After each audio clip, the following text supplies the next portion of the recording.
بسم اللہ الرحمن الرحیم۔ السلام علیکم۔ سعودی انفو یوٹیوب چینل میں آپ کو خوش آمدید کہتے ہیں۔ اگر آپ حرم کی سیکیورٹی کو دنیا کی نمبر 1 سیکیورٹی کا نام دے دیں تو یہ غلط نہیں ہوگا۔ بے شک ترقی یافتہ ممالک کے پاس بڑے بڑے سیکیورٹی سسٹم ہیں، لیکن سعودی عربیہ میں الحمدللہ حرم میں جو سیکیورٹی ہے اس کا زبردست طریقے سے انتظام کیا ہوا ہے، اور اسپیشلی جہاں ٹیکنالوجی کا استعمال کیا جا رہا ہے الحمدللہ بہت ہی زبردست ہے۔ اب آپ لوگوں کے ساتھ میں ایک ویڈیو شیئر کرنے جا رہا ہوں۔ اس ویڈیو میں آپ دیکھیں گے کہ کس طرح یہ سیکیورٹی کنٹرول کی جاتی ہے، اور پھر اس بارے میں بتاؤں گا آپ کو کہ یہ طریقہ کیا ہے۔ هذا ذكاء اصطناعي مسويته سدايا رائع جدا، يعد اعداد الحجاج اللي يدخلون الى الحرم ويتابعهم، واذا في مشاكل معينه يقدر يكتشفها. يعني مثل هذا يقدر يكتشف اذا في شجار هوشه، تدخين، احد نايم، احد قاعد يركض، وهكذا. فهذا يسمح لهم ان يضبطون الامور بحيث ان ما تصير مشاكل. وحتى هذا حتى يستطيع ان يعد يعني موجوده في الحرم سواء الداخلين او الخارجين، وكذلك يتابعهم على مستوى حوالين الحرم. شايفين في طريقتين لمعرفه اعداد الناس، منها باستخدام الحراري، طبعا كله ذكاء اصطناعي، وكله مسوينه سدايا هني في السعوديه في الرياض. فشايفين هني كل نقطه تعبر عن شخص.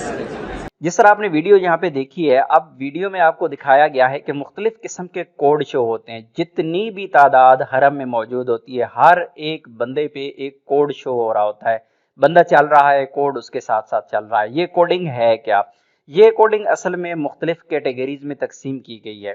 ایک بندہ ہے وہ ایسے رستے سے جا رہا ہے جہاں سے رستے بند کیے ہوئے ہیں، تو اس پہ ایک کوڈ شو ہو جاتا ہے اور پتہ چل جاتا ہے کہ یہ بندہ وائلیشن کر رہا ہے، اس کو ادھر سے نہیں جانا چاہیے تھا، یہاں پہ کوئی بھی ٹیپ لگی تھی، کوئی بھی بیریئر لگا تھا، یہاں پر جانا ممنوع ہے۔ اگر وہ اس طرف جاتا ہے تو وہ کوڈ اس کے اوپر شو ہو جاتا ہے۔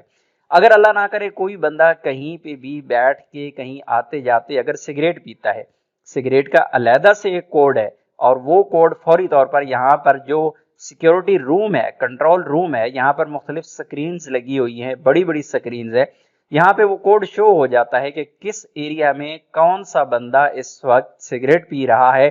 آٹومیٹک سسٹم کے ذریعے کیمرے اس بندے کو پکڑتے ہیں، کوڈ شو کرواتے ہیں سکرین پہ، اور فوری ایکشن ہوتا ہے۔ اسی طرح جو سونے کے اوقات نہیں ہے، جہاں پہ لوگ سو جاتے ہیں مختلف جگہوں پہ، ہر بندہ کوشش کرتا ہے، تھکاوٹ ہو جاتی ہے، تھوڑی دیر آرام کر لیا جائے، یہ والا جو سسٹم ہے فوری طور پہ ہائی لائٹ کرتا ہے اور بتاتا ہے کہ اس ایریا میں بندہ سو رہا ہے۔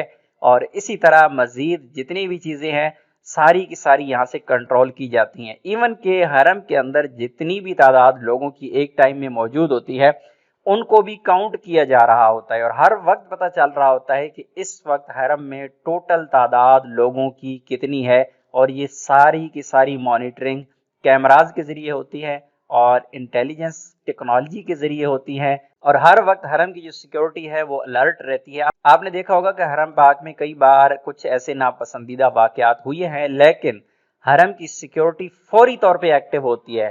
زیادہ تر یہی ہوتا ہے کہ سیکیورٹی اہلکار وہاں پر موجود ہوتے ہیں، لیکن اگر حرم کے ایریا سے باہر سین میں ادھر ادھر اگر کوئی ایسا معاملہ ہوتا ہے تو فوری طور پر اس پر ایکشن لیا جاتا ہے، اور اس میں ایک بہت بڑا کردار ٹیکنالوجی کا ہے جو اس وقت حرم کی سیکیورٹی کے لیے، حرم میں جتنا بھی رش ہے اس کو کنٹرول کرنے کے لیے استعمال کی جاتی ہے۔ تو اللہ رب العزت سے دعا ہے کہ اللہ حرمین شریفین کی حفاظت فرمائے۔ ملتے ہیں نیکسٹ ویڈیو میں، تب تک کے لیے اجازت دیجیے، اللہ حافظ۔